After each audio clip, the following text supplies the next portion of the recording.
Welcome to the COVID Diaries interviews, funded by the New Hampshire Humanities Collaborative and the Andrew W. Mellon Foundation. Monique Doukas interviews Taylor Dietle. Hi, this is Monique Doukas, and this is my friend Taylor, who I used to work with at Trader Joe's. Hi, Taylor. Hi.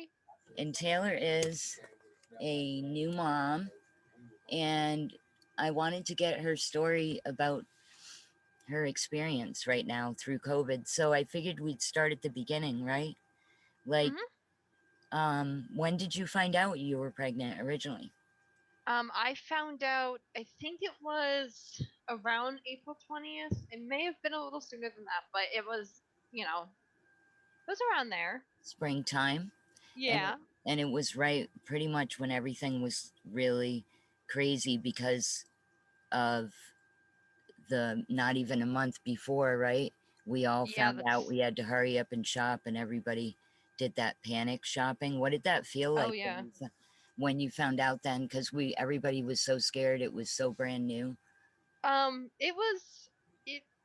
was mainly worried that I was going to have an issue with appointments or only being able to do them online, or, Rich not being able to come with me to my appointments. But luckily and we're really thankful that he was able to come to all of them, because I know in a lot of states they don't allow, your partner to come to appointments with you. So he got to see all that good stuff, which I'm really excited about. But that's awesome.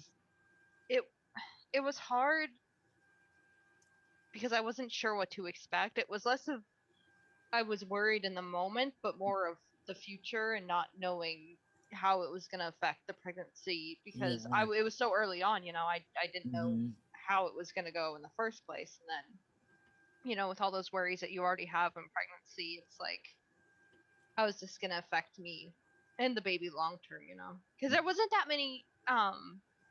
much information on being pregnant in COVID, and there still isn't, regarding the vaccine and stuff like that. So I know, it was it was all unknown, and that's spooky. Yeah, I bet it was very scary, but that is great that Rich was able to go with you to all the appointments, huh? Because some places, some states weren't even letting people do that, right? Because they were in more of like a lockdown situation than us. Is that what you were saying? Yeah, so that was probably scary too, right? Like wondering if he was going to be able to come, because the whole thing is scary to begin with. When you first find out you're pregnant, it's exciting and scary, right? Exactly. And go ahead. You don't know if you have situations where you don't know if the baby's going to be okay, or I know. That's always really scary throughout the whole pregnancy, because anything can happen. So to have the added, there's a virus where there's not much research on it, I guess you could say. I mean, the coronavirus has been around for a long time. It's never gotten to this point where we don't know the effects and stuff like that long term on people. And and it was so brand new. And so then when you went to your appointments, what were those like? Did you just scheduled them like usual, or were you the only one in the room? Like when you were in the waiting room, were there a normal amount of people, or were they only allowing a few people in at a time to wait and stuff like that? So where I went to for all my prenatal appointments, they had so many other, like they had dentists and other doctors there. So there was always a normal amount of people waiting, but it was more so felt like it was quicker for appointments. We didn't really have to wait that long in the big waiting area.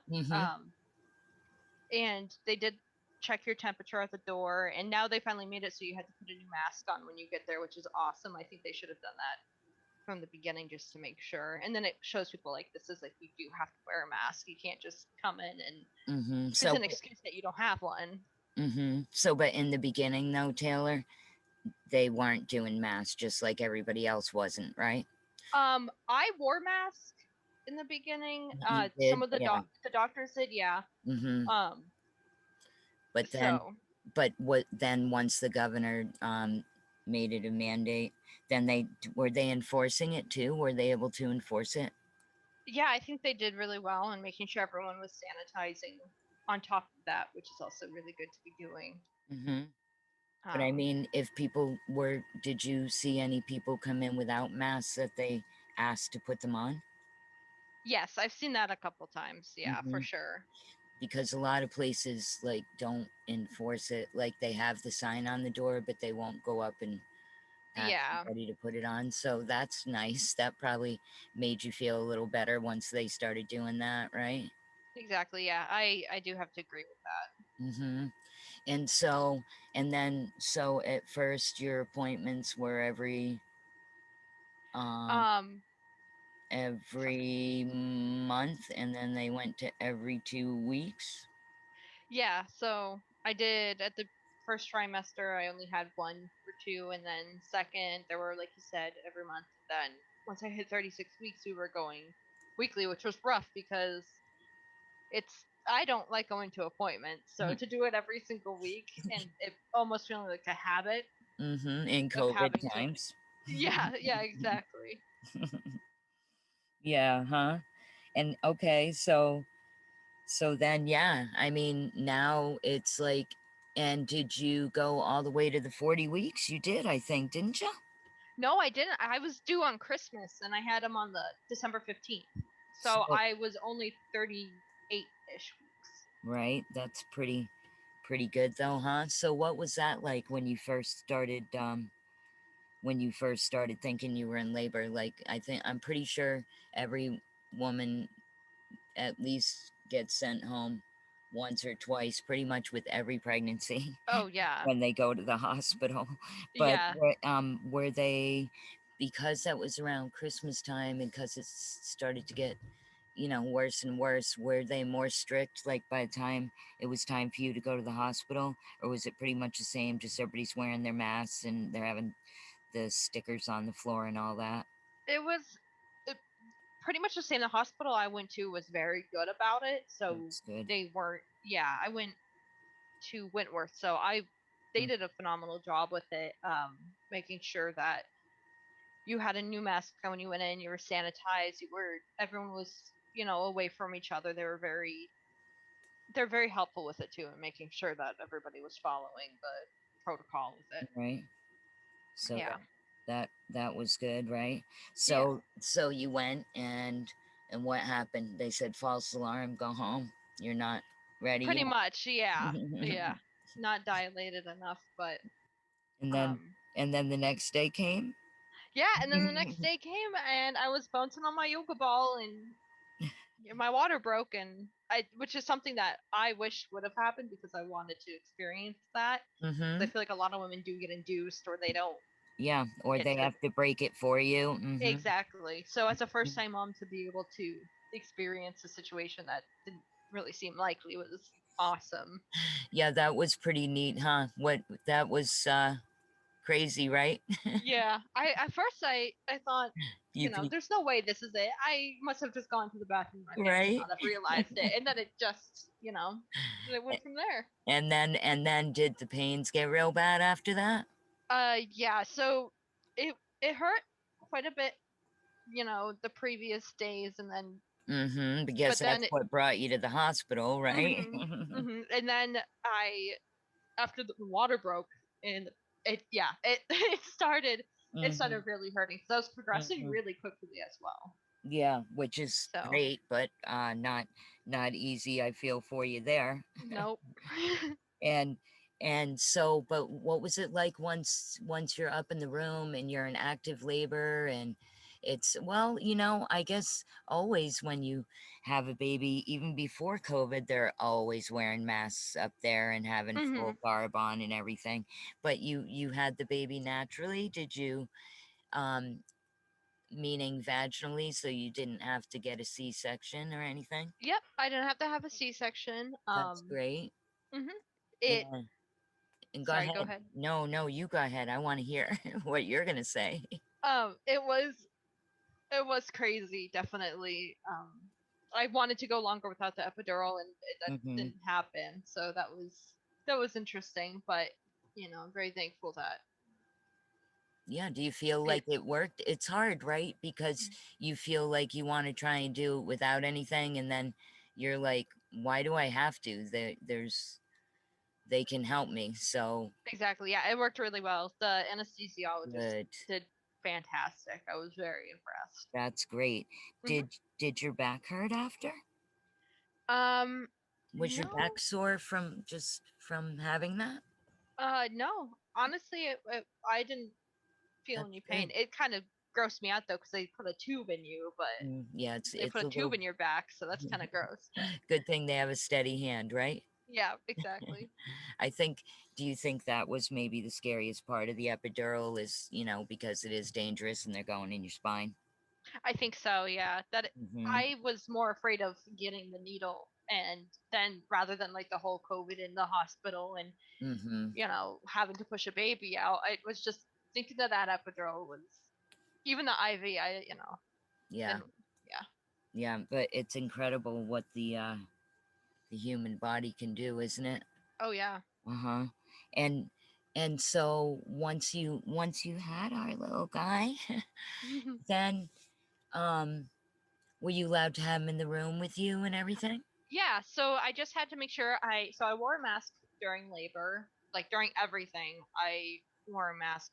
Um, Was that just hard to wear a mask during labor because you're breathing so hard and stuff? I didn't have any issues with it. I had That's the good. mask in the hospital, so it stayed away from my mouth, which was really nice. Hmm. And then yeah, and then I only had to wear it because I tested negative, so I only had to wear it when the doctors were coming in the room, which is understandable. But I got to be with him the whole time. They never took him out of the room. Oh, that's great. Yeah. Yeah, that's really great. And then how long did they keep you guys there? A day or two?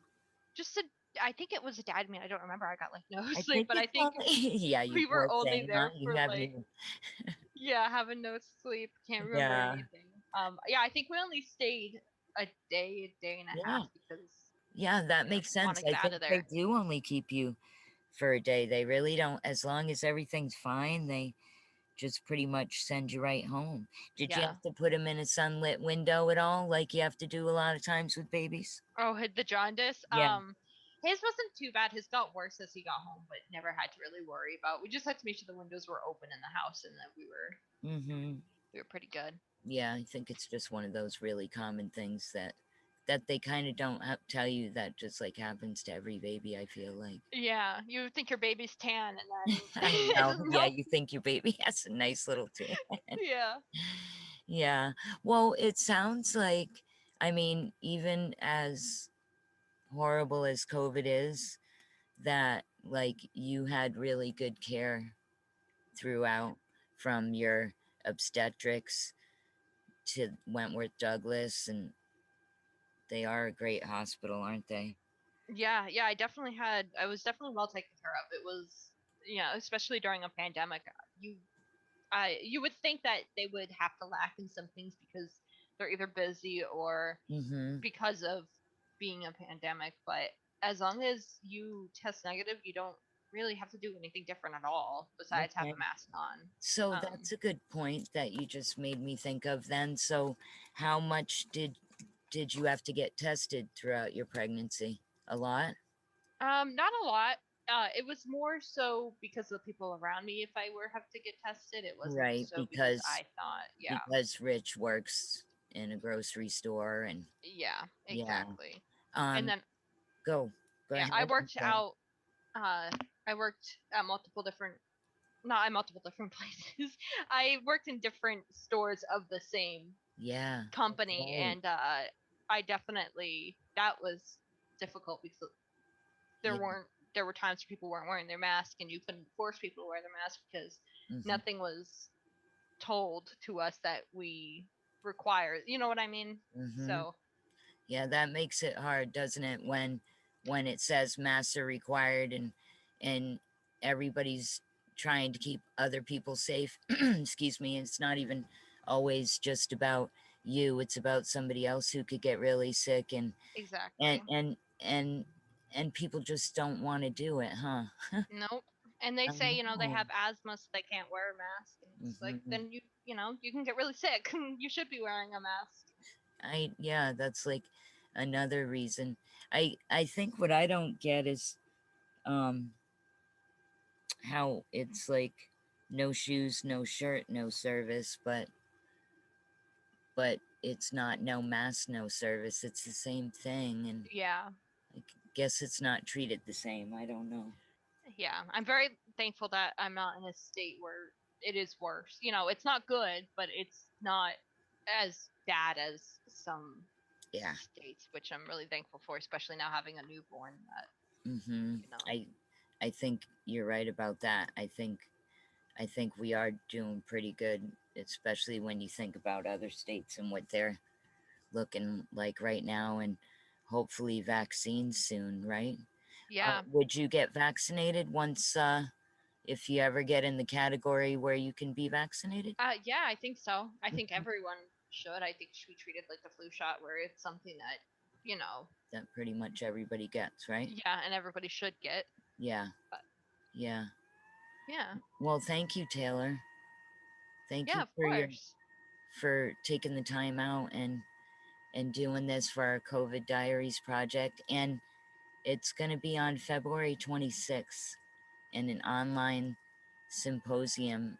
I think I'll probably be sending you an invitation so you can check it out and hear your story and the other stories that we did. Awesome. Yeah, I'd love to hear other people's stories. It'd be really interesting to see what other people are going through, because everyone's unique and Yeah, has and their own stuff. everybody So does have a story, and that's the whole point of this project that we're doing, and that's why I thought of you, because you do have a good story, and it is a good story, because people someday will ask, I wonder what it was like to be pregnant and having a baby during COVID. And it's like you found out you were pregnant in the scariest time of it, when we knew nothing about it, yeah. went through the whole pregnancy, had the baby. The numbers are so high, it's so scary, and you did great, and it's a great story that people will want to hear. So thank you for doing it. Well, thank you. Thank you for the opportunity. I really appreciate it. Thanks a lot, Taylor. I'm going to stop recording now. All right. Special thanks to the Community College System of New Hampshire. Faculty mentors Krista Zoba, Sally Bachelani, Kara Shenoy, and Paula Delbonis Platt, along with Dawn DeAngelis of New Hampshire Public Television, PBS, the University of New Hampshire, the Huge Manatees Project at the University of New Hampshire, and its co-directors, Krista Law Jackman and Molly Campbell. Leslie Barber at the Community College System of New Hampshire, audio editor, William Forrest Platt. Copyright, New Hampshire Humanities Collaborative and CCSNH 2021.